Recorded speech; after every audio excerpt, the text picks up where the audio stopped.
Welcome back to the Vintage Telephones channel.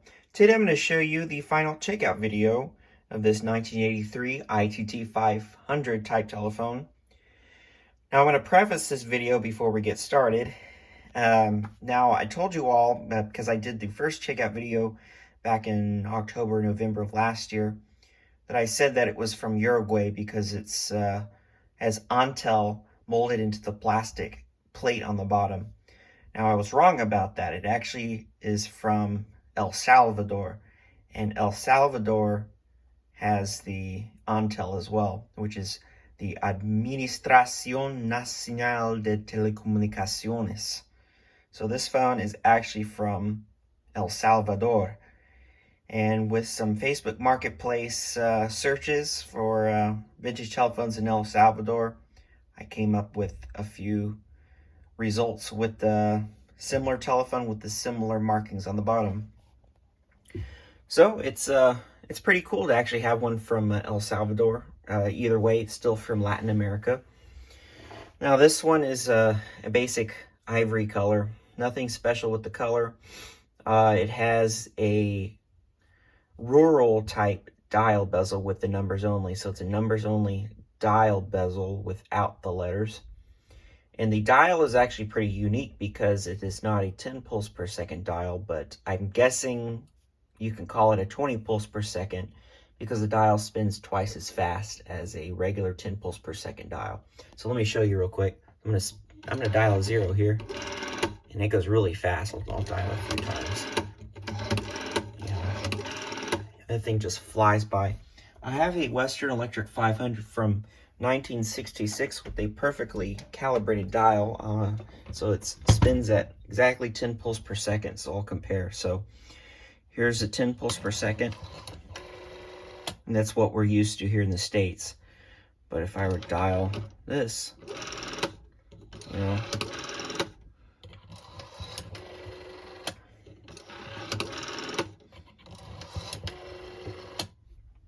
so yeah.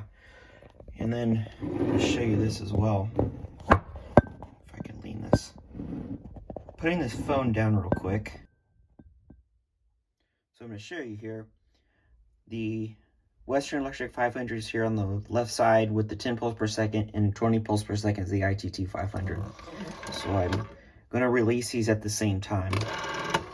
So yeah, that's a comparison of the dial speeds here. So I'm going to put this phone back down on the floor, and I hope I don't bang it against the chair leg. Full video of that's coming soon, so stay tuned.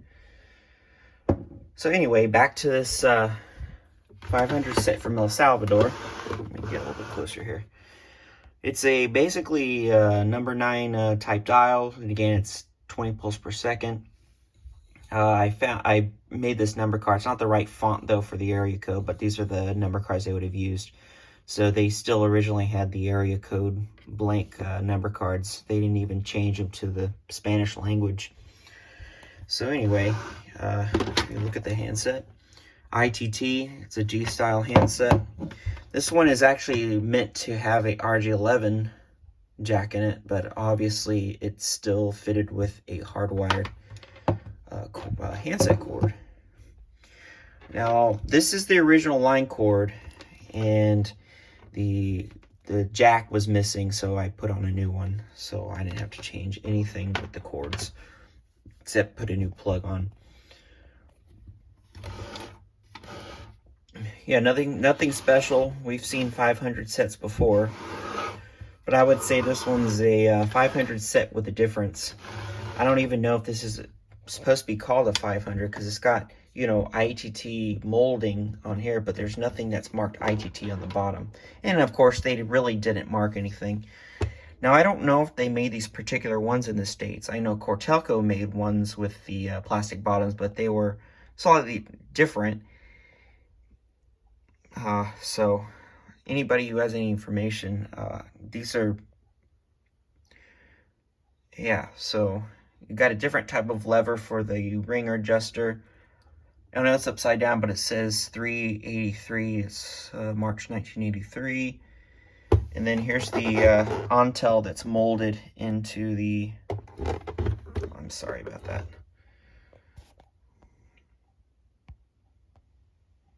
Thing doesn't want to behave. Okay. It's the depth. There's the ANTEL molded there.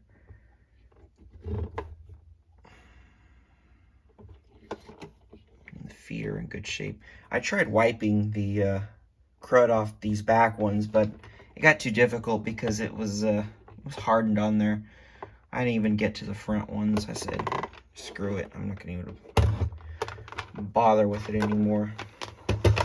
The components in the handset are the same as found in the regular 500 set from ITT.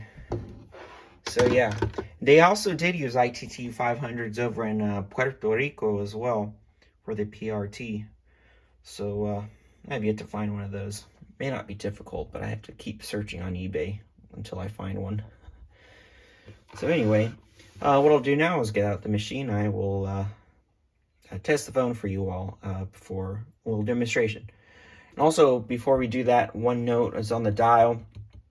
The numbers weren't racking off on the machine, so I had to adjust the dial pulse contacts in there, so now they're registering, which is good. So we will be right back. Just like always, I will pick up the handset and give you all some dial tone. There's that. Adjust the transmitter. You can see me speaking to the handset. You can see the change of the light. The transmitter is a little bit inconsistent. I think it's probably on its way out, but you can see the light change. It's a little spotty, and it sounds a little bit raspy, but we are getting some transmission there. It's really not necessary to change anything since I won't be using this phone on a regular line. So I'll dial some numbers. Got a 0, of course.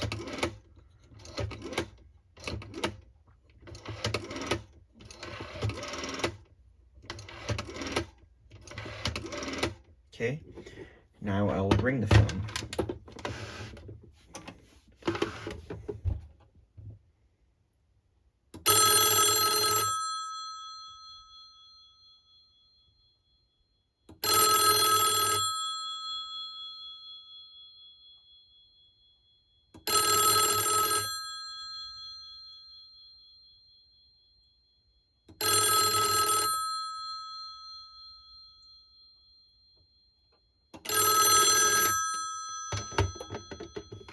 All right, hope you enjoyed this short video.